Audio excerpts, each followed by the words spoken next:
Good afternoon, sisters and brothers in Christ. Peace and blessings to everyone, and happy feast day.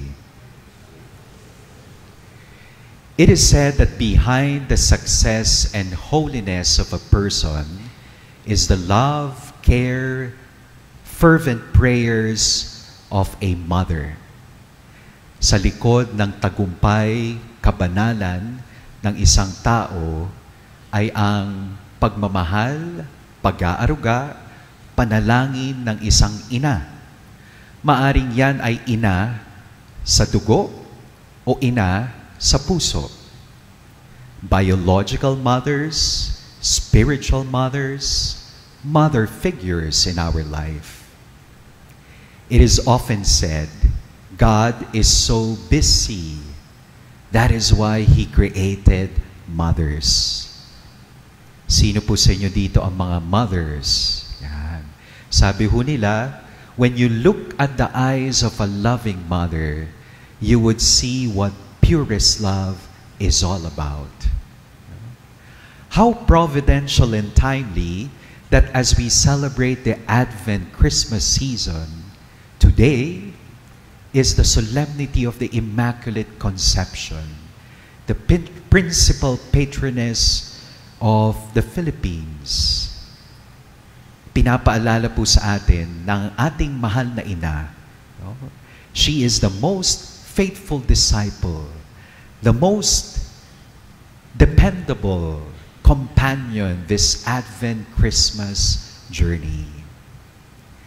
Today we celebrate the solemnity of the Immaculate Conception of our Blessed Mother. By the unique privilege from God the Father, with the merits and through the merits of her Son, Jesus Christ, by the power of the Holy Spirit, Mary was conceived without the stain of original sin. Ipinaglihi at ipinanganak si Maria ng walang kasalanan. Sa Tagalog po, dakilang kapistahan ng kalinis-linisang paglilihi kay Maria. Natatandaan niyo ho ba kung saan ho kayo ipinaglihi? You know, paglilihi, they say, is a cultural, physical, psychological phenomenon, experience of a pregnant mother.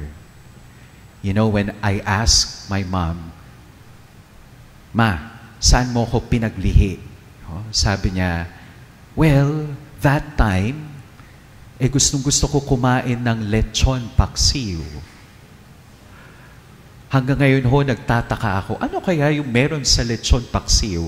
Ako po ay naging pare. Kayo ho ba, saan ho kayo pinaglihi? Kalinis-linisang paglilihi kay Maria. Tatlong bagay ang ipinapaalala ho sa atin. First, it is above all gift and grace. Second, it reminds us that goodness is our origin, our destiny. And third, another G. Mary is our most faithful guide. Kaloob, kabutihan, at si Maria bilang kalakbay natin ngayong Adbyento. Una, it is above all gift, grace from God. But it is not only gift, it is also choice, decision, malaking pananagutan. You know, pinili po ng Diyos na si Maria ipinaglihi ng walang kasalanan. Pero pinili rin po ni Maria na siya ay maging tapat sa Diyos. Hindi po siya robot that everything is automatic. She has to respond to that particular grace from God. It takes two to tango. It is not just simply that we are born with this nature of goodness.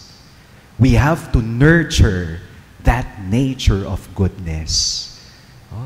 For the kingdom of God to bear fruit in our lives. It takes two to tango. It's a gift. At the same time, it is a task to be good. Taas po ang kamay. Sino po ang naniniwala dito na dumarami ang mga masasamang tao sa mundo? Naniniwala ho ba kayo? Marami ng masasamang tao sa mundo? Ha? Ilan po? May statistics na po ba? Yan po ang ating ikalawang punto. Goodness. Ipinapaalala po sa ating lahat, ipinaglihi po tayo sa kabutihang loob ng Diyos. Maaring may mga tao nakakagawa ng kasamaan.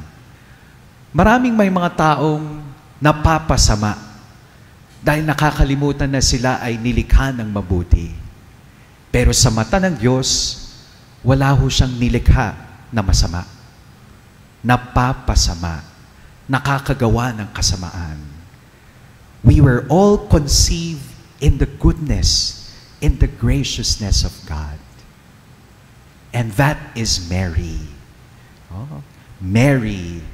With Mary, God gave the maximum to humanity. And with the yes of Mary to God, humanity gave the maximum to God. And that is the third point.